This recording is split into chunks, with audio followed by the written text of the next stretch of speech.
안전과 함께 유통이라든지 수출, 그리고 식품산업 진흥이라는 전반적인 사업을 진행하고 있습니다. 뒤에 보시면 지금 저희 나주 AT 본사가 있는데요. 조감도예요. 저 같은 경우는 여기 북중에 있는 국영무역처에서 FTA 수입 관리를 하고 있습니다.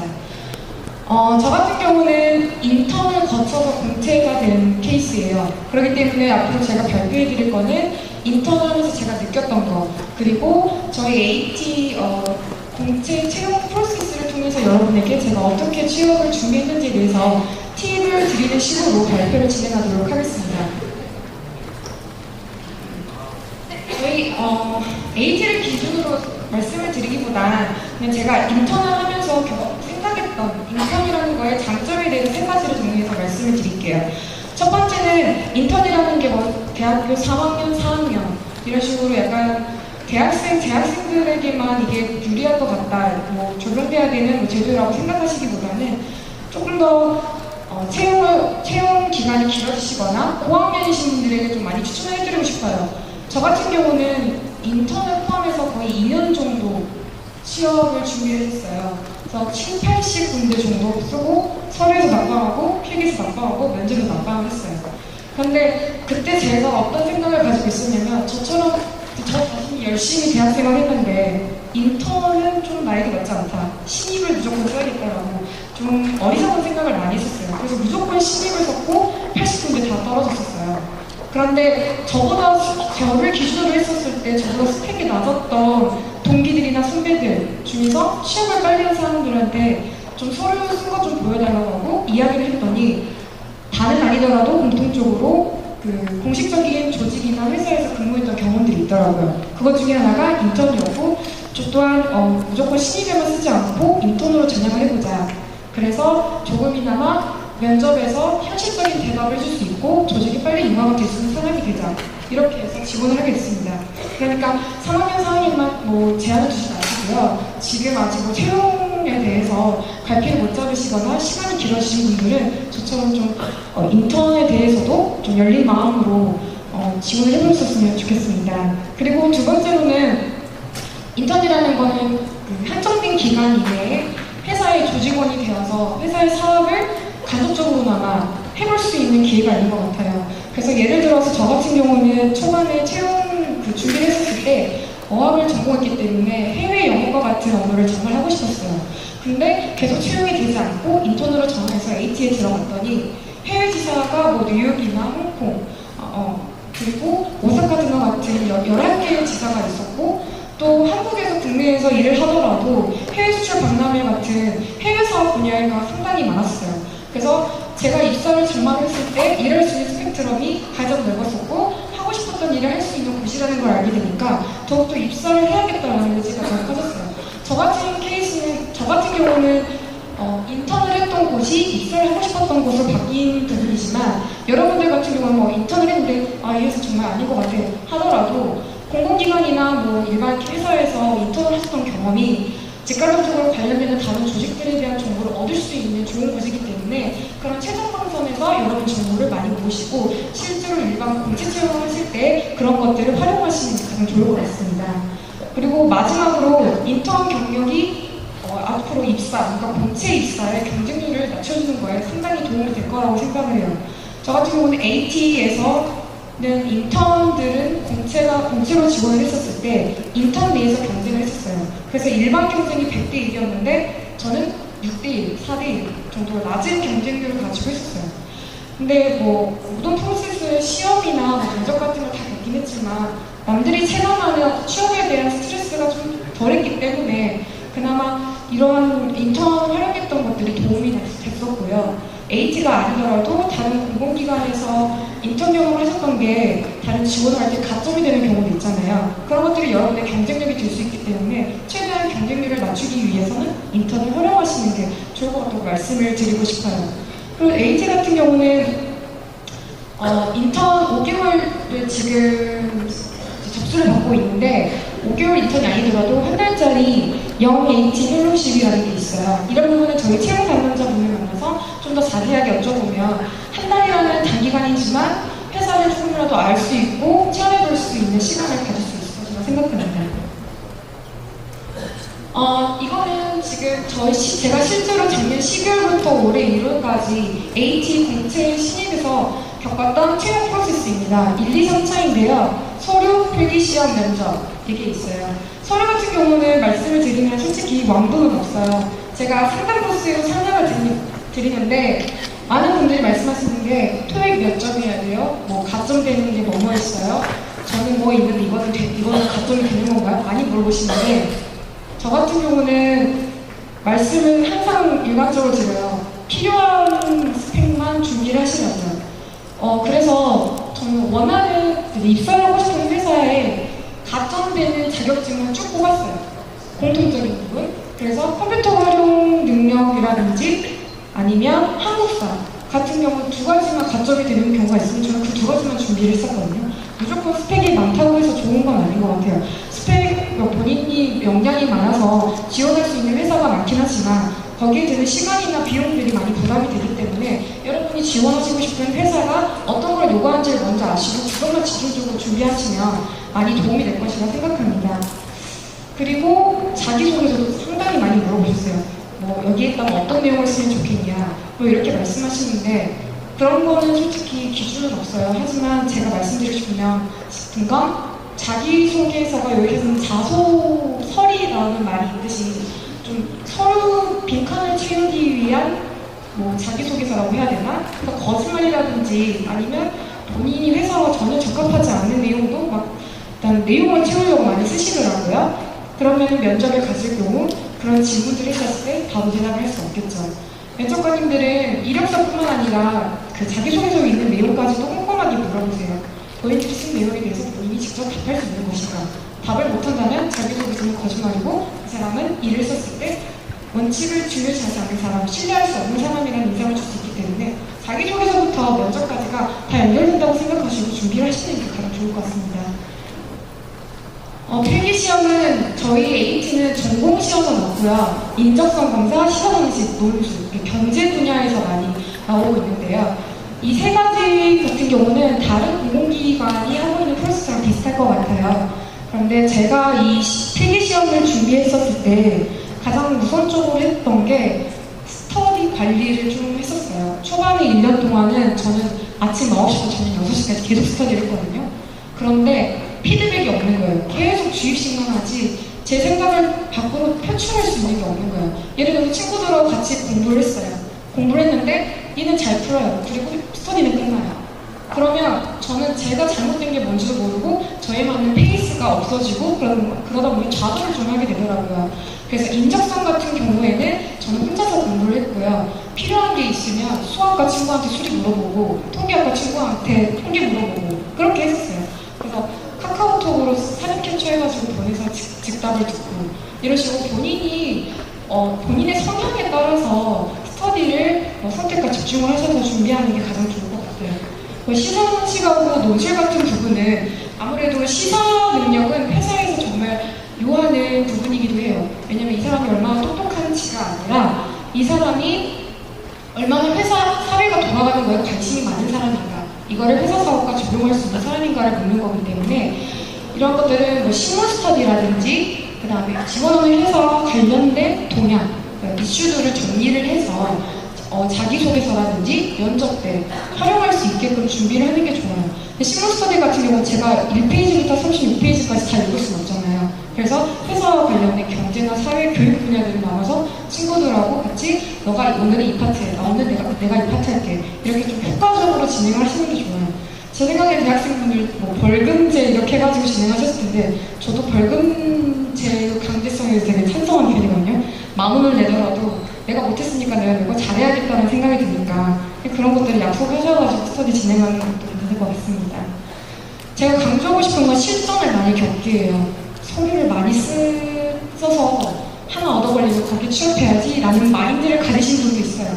뭐 회사 생활이라는 거에 대한 가치관이 그 정도 선에서도 만족할 수 있다 하면 괜찮은데 저 같은 경우는 7, 80군데를 넣었으면서 좌절은 하긴 했지만 그런 긴장감이 흐르고 빨리 문제를 풀어야 되고 다른 사람을 견제해야 되고 이런 상황에 처해 볼 수 있는 게 실제로 그 서류를 통과하고 필기시험을 봤던 필기자리였거든요. 친구들하고 앉아서 도서관에 혼자 공부한다고 해서 절대 늘진 않았던 것 같아요. 자기의 페이스를 실전에서 유지할 수 있도록 하는 게 아무래도 많이 지원을 하시고 시험을 많이 보시는 것 같아요. 그럼 시험 본다고 돈 주라는 소리 안 하잖아요. 이게 얼마나 값진 거예요. 그래서 이런 것들을 많이 경험을 많이 써하시는 게 뭐 취업 준비하실 때 많이 견고히 다질 수 있는 것 같습니다. 마지막으로 면접은 저희 PT 면접, 역량 면접, 그러니까 인성 면접이에요. 임원 면접이고 그다음에 외국어 면접이 있어요. 다른 것보다 저는 빨간색으로 표시한 자신의 라이프맵 적어보기를 뭐 추천해드리고 싶어요. 저는 맨 처음에 혼자서 면접을 준비할 때 예상되는 질문에 대해서 다 스크립트를 적었어요. 그래서 그걸 안 외우면 스트레스였고, 그 다음에 모의 면접을 했을 때 이 사람이 물어봤는데 외웠던 거를 말하지 못하는 제가 너무 싫은 거예요. 좌절감도 많이 있었는데 그렇게 저를 무조건 암기하나식으로 하다 보니까 취업하기가 너무 힘들다는 생각이 들었어요. 그래서 취업 상담도 많이 하고 좀 PT나 면접을 잘하는 선배한테 찾아갔더니 자기 자신에 대해서 모르는데 어떻게 해서 그렇게 모든 걸 암기해서 말하려고 하느냐, 그렇게 말해서 저는 고등학교 때부터 최근까지 저한테 일어난 에피소드를 모두 적었어요. 상세하게 적고 나서 이거를 어떤 질문이라도 적용할 수 있게끔 준비를 했어요. 예를 들어서 저는 6개월 동안 휴학을 하고 농어촌 지역에서 교육봉사를 했었거든요. 그런데 면접에 갔더니 최근에 다른 사람에게 가치가 될 만한 일을 한 적이 있느냐, 그래서 농어촌 지역 교육봉사를 얘기했었고, 그 다음에 최근에 뭐 본인을 희생해서라도 어떤 일을 한 적이 있느냐, 그래서 휴학을 해서라도 봉사활동을 했었다. 그러니까 한 가지 소스가 여러 가지 질문에 답이 될 수 있어요. 무조건 한 질문에 한 대답, 한 질문에 한 에피소드가 아니라 한 에피소드가 여러 질문에 대한 답이 될 수 있다는 거, 그런 거를 먼저, 그런 작업을 하신다면 조금 더 여유롭게 면접이나 자기소개서에 대한 답변을 준비하실 수 있을 것 같습니다. 그리고 마지막으로 말씀드리는 건 친구의 면접담은 나의 면접 교과서입니다. 저는 계속 그 취업이 안 됐을 때 친구들이 카페에서 이제 이야기하자고 오라 해놓고 내가 면접 갔는데 이런 질문 했는데 나 이거 좀 잘 대답한 것 같아, 이거 못한 것 같아, 모든 얘기를 들어도 너는 면접까지 갔잖아, 나는 서울에서 떨어졌네, 이런 열등감이 속으로 많았어요. 그런데 그거는 나중에 돌이켜보면 정말 본인한테는 에너지 낭비였던 것 같아요. 왜냐면 그 친구가 들었던 면접 질문들은 제가 앞으로 면접에 갔을 때 받을 수 있는 질문일 확률이 높아요. 그래서 실제로 저는 이번에 신입 공채 면접을 했었을 때 친구가 들었던 면접 질문이 그대로 나왔어요. 본인이 회사에 입사하면 어느 직급까지 승진할 수 있겠냐. 그래서 저 같은 경우는 친구한테 그냥 나는 차장, 부장 이렇게 말했었는데, 그런 답변에 대해서 그쪽 면접관들이 어떤 반응을 보였는지에 대해서 친구가 설명을 해주니까 제 답변이 이제 수상이 되는 거예요. 친구가 이렇게 말했더니 그때 당시 면접관들이 별로 표정이 좋지 않더라. 그래서 저는 그 친구가 하는 답변은 잘못된 거라 생각하고 다른 답변을 준비를 해서 제 면접에서는 면접관이 마음에 드는 답을 할 수 있었던 거죠. 그래서 무조건 다른 사람이 잘했다는 걸 배합하시지 마시고요. 그분은 그분대로, 저는 저대로 면접을 준비를 하면 됩니다. 어쨌든 취업은 1승이라는 말이 있잖아요. 취업한다고 해서 두 군데에서 학교에서 두 군데 다닐 수 없는 거잖아요. 한 군데 들어가요. 그렇기 때문에 너무 욕심내지 마시고요. 다른 친구들이 가지고 있는 소스는 무슨 것이면 다 자기 거로 소화를 시키세요. 그러면 도움이 될 것이라 생각합니다. 외국어 면접 같으면 알아서 요새 영어나 중국어나 다 준비하시기 때문에 기본적인 상황이라서 설명을 스킵하도록 하겠습니다. 제가 마지막으로 발표를 마치면서 여러분들에게 알려주고 싶은 사이트는 이건 사실 잘 알고 계시는 거예요. 잡알리고라는 건데, 저는 다음 카페라든지 다른 사이트를 통해서 많이 정보를 얻긴 했지만, 여기 잡알리고 같은 경우는 오른쪽에 보시면 2014년 공공기관 채용정보 박람회 디렉토리 분이 있어요. 이거는 이 박람회는 광주에서는 하지 않는 걸로 알고 있어요. 작년에도 광주에서 안 했고, 그렇다고 해서 광주에서 서울로 올라가서 보긴 힘들잖아요. 그런데 그 박람회에서 준비한 자료가 여기 다 있거든요. 그래서 여기를 들어가 보시면 저희 AT 같은 경우는 이렇게 페이지가 나와 있어요. 여기 여러분이 궁금한 회사 가장 중요하게 생각하는 연봉이라든지 채용 규모라든지 채용 시즌, 그리고 채용 프로세스들이 다 정리가 되어 있어요. 이게 픽스된 건 아닐지라도 계획이기 때문에 여러분이 취업 준비하실 때 도움이 될 거예요. 저 같은 경우는 AT가 아니라 다른 회사에서 제가 원하는 분야만 다 프린트를 해서 시기를 다이어리에 다 적었거든요. 그래서 빼놓지 않고 지원할 수 있게 되게끔 그렇게 했습니다. 질문 사항들은 나중에 모아서 하고요. 제 발표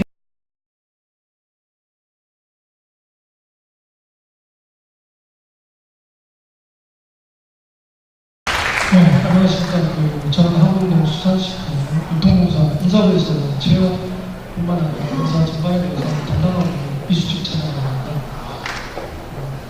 현재 저희들 같은 경우에 청년 인턴을 지금까지 모집 중입니다.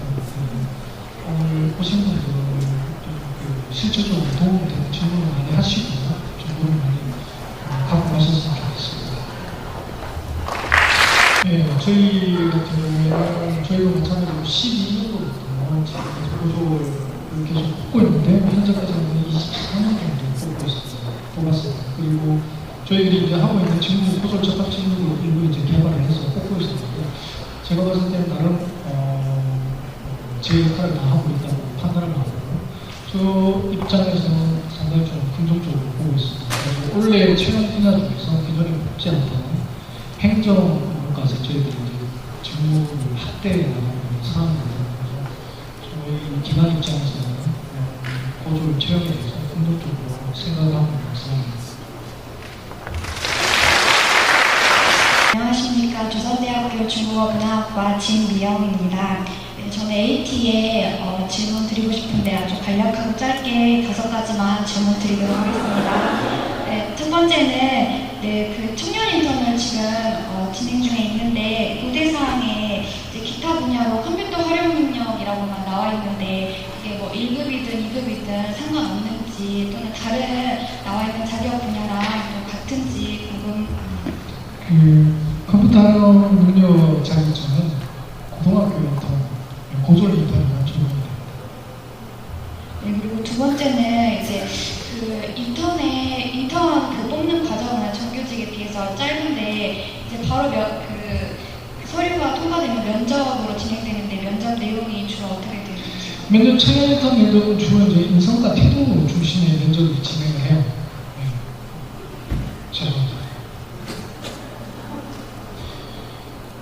네, 그리고 세 번째는 아까 그 AT에 관해서 발표해 주실 때 영 AT에 대해서 아주 간략하게 그 언급하고 지나가셨는데 그 부분에 대해서도 궁금합니다. 저희는 영 AT 펠로십 그 프로그램은 지금 현재 추진하고 있는 그 정부주도 그 청년 인턴십을 다른 거고요. 저희들 방학 기간 동안 대학생들 대상으로 해서 청년 인턴이 주관하는 그 직무 업무 경험을 이렇게 경험할 수 있게끔 기회를 드리는 프로그램이에요. 방학 기간에만 운영을 하고 있는 프로그램. 그럼 그 방학 기간에 모집 공고를 내면 그거에 맞춰서 지원하나요? 그렇습니다. 12월 정도에 한번 낼 거고요. 6월 정도에 한번 낼 겁니다. 그리고 네 번째 질문은 그 행정 인턴, 그 청년 인턴이 6월부터 그 10월까지 약 5개월 정도로 알고 있는데 그럼 그 이후에 정규직 채용이 11월 정도에 있는지 여기 책에는 9월 말이라고 나와 있더라고요. 그래서 그게 그 기간이 겹치는지. 저희들이 지금 이제 SS 방식으로 어차피 도입을 해야 되기 때문에 그리고 도입을 하면서 소요되는 경과에 따라 기간에 따라 채용 시기가 결정이 될 것 같아요. 그러면 저희들이 최대한 준비를 해서 10월 정도 이렇게 준비를 하려고 하고 있어요. 네, 그리고 마지막으로 제 전공이 중국어인데 이제 그 정규직으로 그 서류를 할 때에도 토익 점수에 준하는 중국어 점수로 서류를 낼 수 있고 또 여기에서 일하는 거에도 중국 수출부가 따로 있어서 제 전공을 마음껏 살릴 수 있는 기회가 된다고 생각하는데 제가 상대적으로 영어에 많이 약해서 좀 많이 걱정이 되는데 그 부분에 대해서. 중국어만 잘하시면 돼요. 물론 이제 추가적으로 영어까지 잘하시면 좋겠지만 그것까지는 저희도 원하지는 않고요. 해당 분야에 대해서 한 가지만 잘하셔도 충분히 기회가 주어질 것 같습니다. 네, 감사합니다.